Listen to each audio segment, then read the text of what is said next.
Saúde e você. Oferecimento. Unimed João Pessoa. Cuidar de você. Esse é o plano. Bom dia! O programa Saúde Você está começando. Na edição de hoje vamos abordar assuntos importantes que vão te ajudar a deixar a sua saúde em dia. Câncer de colo de útero. Vamos conversar com a médica ginecologista Regiane Simões para saber mais sobre o terceiro tipo de câncer mais comum entre as mulheres brasileiras. E hoje, Dia Nacional de Conscientização sobre a Esquizofrenia. Vamos conhecer mais a respeito dessa doença. Fica comigo, Saúde Você, tá no ar.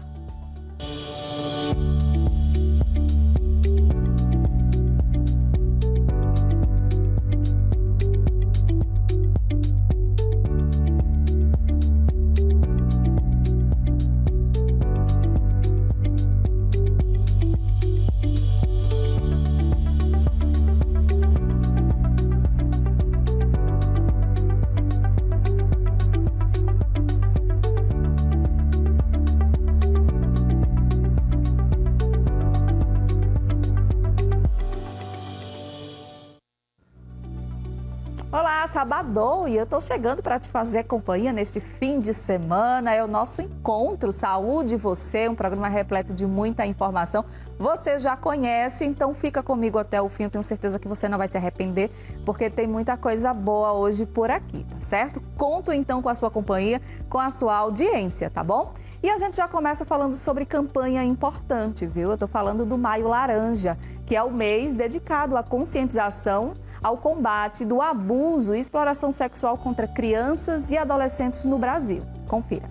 Maio Laranja, um mês para conscientizar a sociedade com relação à exploração e o abuso de crianças e adolescentes. Os números não são favoráveis, inclusive com relação a estupro. De acordo com o Anuário Brasileiro de Segurança Pública em 2023, pouco mais de 400 vítimas foram feitas, estupros de vulneráveis. Desse número, 376 eram meninas de até 14 anos e o número foi 16% maior do que o ano anterior. Então, infelizmente, os números com relação a essa população tão vulnerável só aumentam. Por isso, a gente veio conversar com a psicóloga Alice Santos sobre o assunto. Alice, muito obrigada pela tua participação. Eu trouxe um dado de estupro de vulnerável, mas a prevenção ela tem a ver também com a exploração, né? Não só sexual, de trabalho, enfim. Criança e adolescente tem o papel delas e é importante na sociedade e os adultos têm que cuidar disso. Exatamente. Quando a gente fala do Maio Laranja, nós retomamos um tema de essencial importância quando a gente fala da faixa etária, né, da infância e da adolescência, que é o combate e o enfrentamento, né, Thaís, a esse tipo de crime. É importante que a gente ressalte que se trata de um crime.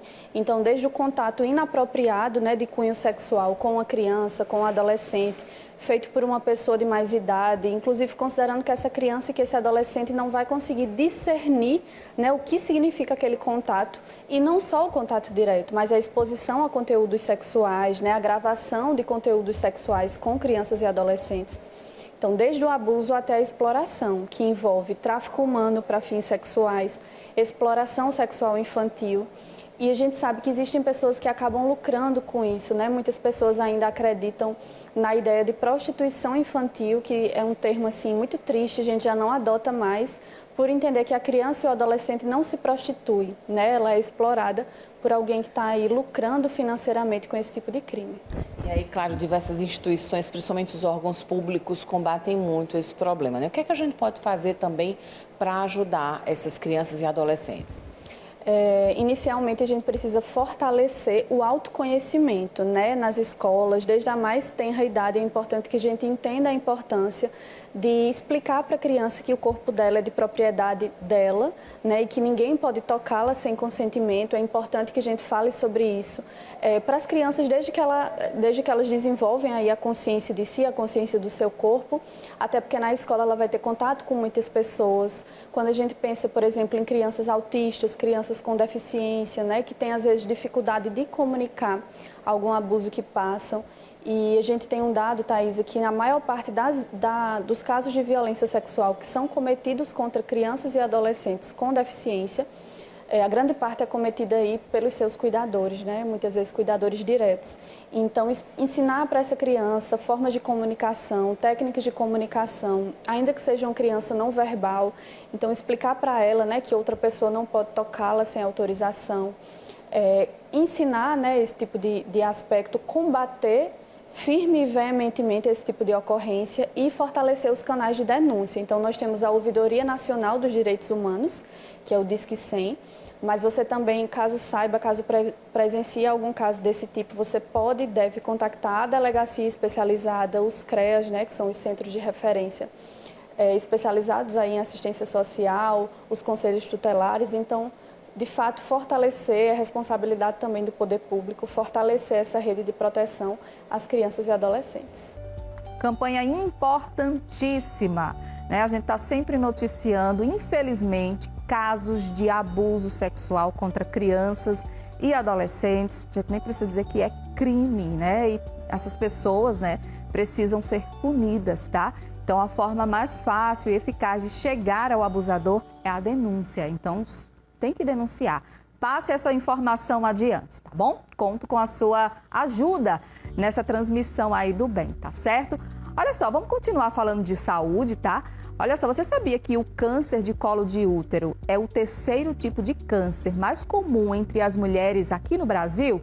Então, para falar sobre este assunto, a gente tem o prazer de receber aqui no nosso estúdio a médica ginecologista Regiane Simões, que já está aqui com a gente. Veio para a gente bater um papo sobre esse tipo de câncer e levar informação a quem está em casa. Primeiramente, doutora Regiane, seja muito bem-vinda, viu, ao Saúde de Você. Bom dia para a senhora. Bom dia a todos que fazem esse programa, às nossas telespectadoras, que possamos apresentar esse programa e terá grande proveito para todas vocês que estão ouvindo a todo este programa. Que maravilha! A gente está falando do terceiro tipo de câncer, do terceiro câncer mais comum, na verdade, entre as mulheres aqui no Brasil. Em que faixa etária as mulheres começam a desenvolver essa doença? É mais propício na fase adulta ou adolescentes também podem ser acometidas? O câncer do colo do útero geralmente é na mulher que tem a vida sexualmente ativa.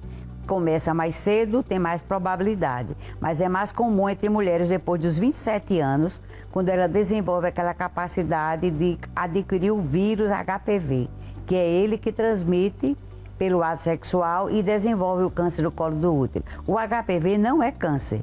Através dele pode desenvolver. Se você faz seu exame periódico, vê que tem HPV, tem o tratamento, tem a vacina, tem a cauterização, tem a CAF que faz para tirar aquela lesão. Então tem tratamento se você se cuida, mas é o HPV que leva esse vírus. A idade mais provável é após os 27 anos, até a idade adulta, 50 anos pode ter. Agora, doutora Regiane, o câncer de colo de útero é um câncer difícil de ser identificado? Quais são os sintomas? Não é difícil. Fazendo o exame periódico, um exame bem feito do canal cervical com a escovinha. Hoje nós temos o citológico em base líquida, que é o PCR para o HPV, dá um diagnóstico perfeito. Fazendo o exame periódico, se detectar, tem tratamento. Tira aquele local, não precisa nem fazer esterectomia, nem fazer quimioterapia.